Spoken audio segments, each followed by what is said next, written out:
Hello friends, welcome to my video. এই ভিডিওতে আমরা আলোচনা করব HTML এর বেসিক সিনট্যাক্স নিয়ে। HTML এ যে ট্যাগগুলো লেখা হয়, প্রতিটা ট্যাগে শুরু করা হচ্ছে গ্রেটার দেন এবং স্মলার দেন সাইন দিয়ে। গ্রেটার দেন এবং স্মলার দেন সাইনের মাঝখানে ট্যাগের নামটা লেখা হয় এবং এই ট্যাগটাকে বলা হচ্ছে স্টার্টিং ট্যাগ। এবং একটা ট্যাগ যখন শুরু করা হয় তখন সেই ট্যাগটাকে অবশ্যই ক্লোজ করতে হয়। সেই ট্যাগটাকে ক্লোজ করার জন্য আমাদেরকে গ্রেটার দেন স্মলার দেনের মাঝখানে ফরওয়ার্ড স্ল্যাশ চিহ্নটি ব্যবহার করতে হয় এবং এর মাঝখানে আমাদেরকে ট্যাগের নামটাকে লিখতে হয় এবং এই ট্যাগটাকে বলা হচ্ছে ক্লোজিং ট্যাগ।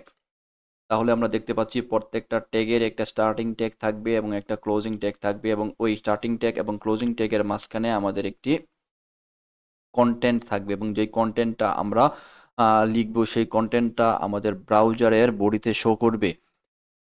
প্যারাগ্রাফ ট্যাগের একটি এক্সাম্পল দিয়ে ব্যাপারটি আরও ভালো করে বুঝিয়ে দেওয়া হচ্ছে। যেমন আমরা একটা প্যারাগ্রাফ ট্যাগের স্টার্টিং ট্যাগ লিখলাম এবং সেই প্যারাগ্রাফ ট্যাগটাকে আমরা ক্লোজ করে দিলাম এবং স্টার্টিং ট্যাগ এবং ক্লোজিং ট্যাগের মাঝখানে আমরা একটা প্যারাগ্রাফ লিখলাম। সেই প্যারাগ্রাফটি কি হবে, আমাদের ব্রাউজারের বডিতে শো করবে। কোডিং করার জন্য আমাদের প্রথম যেই ট্যাগটি প্রয়োজন হয় সেটা হচ্ছে HTML ট্যাগ। আপনারা দেখতে পাচ্ছেন HTML ট্যাগটাকে আমরা এখানে শুরু করেছি এবং এখানে শেষ করেছি। প্রত্যেকটা ট্যাগ HTML ট্যাগের ভিতরে লেখা হয়। HTML ট্যাগের ভিতরে প্রথম যে ট্যাগটা লেখা হয় সেটা হচ্ছে হেড ট্যাগ।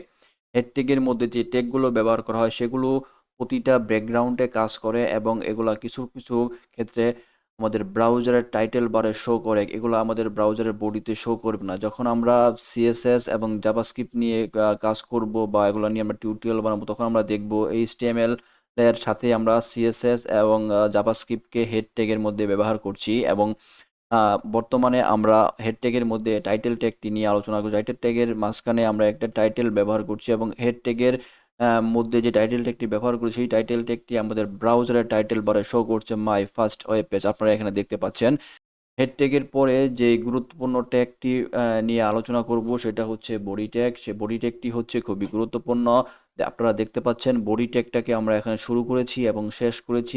বডি ট্যাগের মধ্যে আমরা যেই কোডিং করব অথবা যেই ট্যাগগুলো ইউজ করব সেইগুলো কি হবে, আমাদের ব্রাউজারে শো হবে। এই বডি ট্যাগের মধ্যে অনেক ধরনের ট্যাগ আমরা লিখতে পারি, যেমন heading tag, paragraph tag, image tag, video tag, audio tag, আরও অনেক ধরনের ট্যাগ আছে এবং সেই ট্যাগগুলো নিয়ে আমরা ধারাবাহিকভাবে পরবর্তী ভিডিওগুলো থেকে আলোচনা করতে থাকব।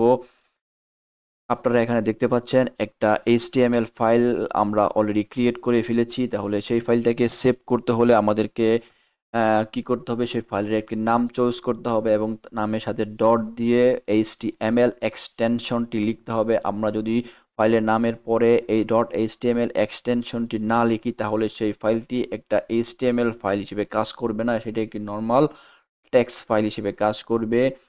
সো অবশ্যই আমাদেরকে ফাইলের নামের পরে .html এক্সটেনশনটি ব্যবহার করতে হবে। আশা করি সবাই ভিডিওটি বুঝতে পেরেছেন কিভাবে আমরা HTML ফাইলের বেসিক সিনট্যাক্স নিয়ে কাজ করতে পারি এবং সেই HTML ফাইলটাকে কিভাবে আমরা সেভ করতে পারি। আমার ভিডিওগুলো যদি আপনাদের ভালো লাগে তাহলে অবশ্যই আমার চ্যানেলটিকে সাবস্ক্রাইব করবেন। ধন্যবাদ সবাইকে।